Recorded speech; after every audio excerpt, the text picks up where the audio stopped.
Buenos días, compañeros, gracias por asistir a este pequeño taller y por su colaboración. Mi taller trata de inteligencias múltiples. Yo estoy segura que muchos de ustedes tal vez ya conocen estas inteligencias, pero vamos a ver cómo podríamos aplicarlo un poquito más a los alumnos o a los estudiantes, ¿sí? Entonces, empecemos con la inteligencia. Primero, yo quisiera saber qué es la inteligencia para ustedes. ¿Alguien? Teacher, Fabián. La inteligencia es la cantidad de información que uno posee sobre un tema. ¿Ya? ¿Pero?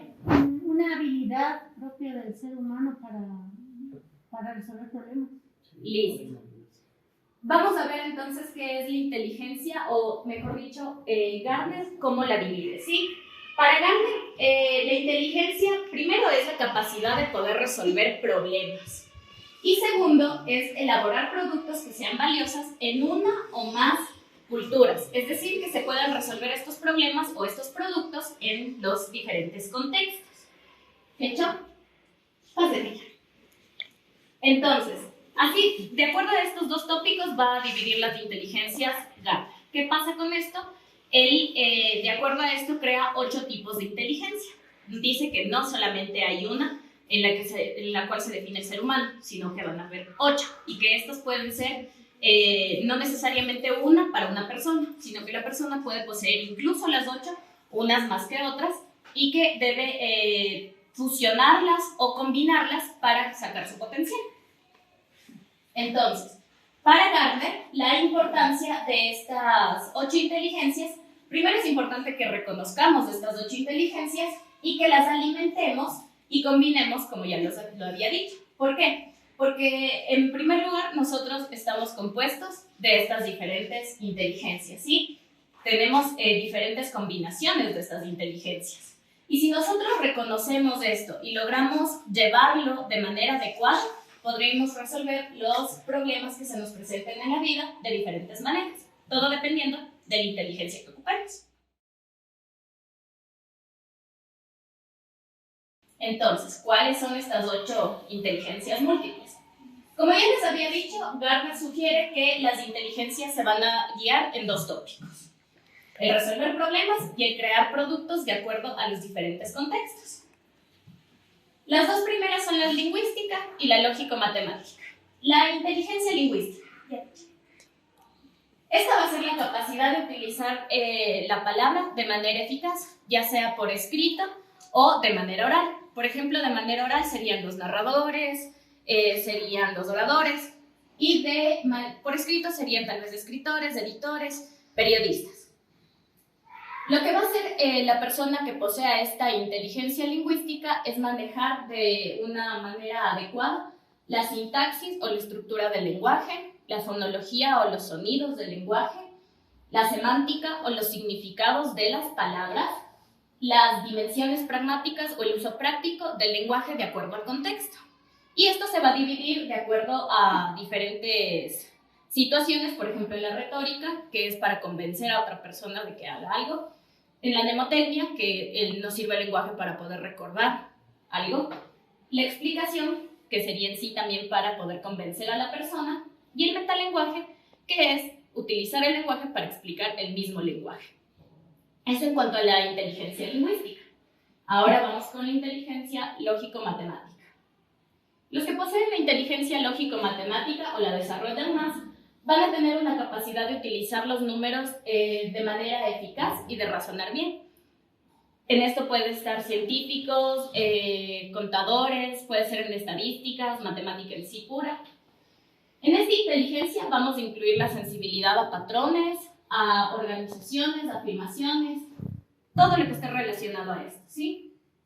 Y los procesos que van a desarrollar estas personas van a ser la categorización, la deducción, generación de hipótesis, causa-efecto, etc. Eso en cuanto a lógica matemática. La inteligencia espacial es aquella que percibe el mundo espacial en sí, visoespacial, de manera como si ustedes fueran un cazador, ¿sí? La posee totalmente.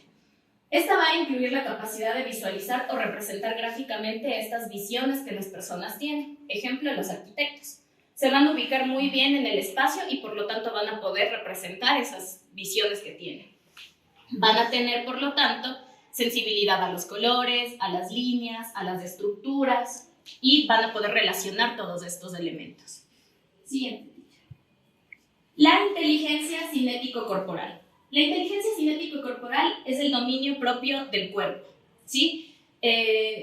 Va a servir esto para poder primero expresar ideas o sentimientos, ejemplo, los bailarines o los actores. Y también van a tener las personas facilidad de utilizar las manos para crear un producto. Ejemplo, los escultores o los artistas. En esto se va a incluir actividades específicas como la coordinación, el equilibrio, diferentes destrezas, flexibilidad, velocidad y lo mismo, van a funcionar estas diferentes destrezas o procesos para poder crear estos productos. La inteligencia musical. En inteligencia musical vamos a ver que la persona tiene la capacidad de percibir, de transformar, de expresar y discriminar diferentes formas musicales. Esto no solamente es el componer o el criticar una obra musical, también puede ser como una especie de fanatismo hacia la música. En esta inteligencia van a entender la música de diferentes formas. Ejemplo, la perspectiva figural, es decir, de manera global o intuitiva la música. Además, pueden sentirla de manera formal, es decir, un poquito ya más analítico la música, o pueden combinar estas dos formas. Y estas personas van a tener sensibilidad al ritmo, al tono, a la melodía, al timbre de las diferentes piezas musicales. Primero escogimos una introducción que se debe entender que todos los individuos tienen la capacidad de utilizar los 8 tipos de inteligencia. Sin embargo, por su sistema familiar, por su ambiente educativo, por su situación experiencial, unas se fortalecerán y otras en cambio tienden a debilitarse, pero sin embargo de eso, todas las inteligencias están dentro de cada persona. Eso es importante entenderlo.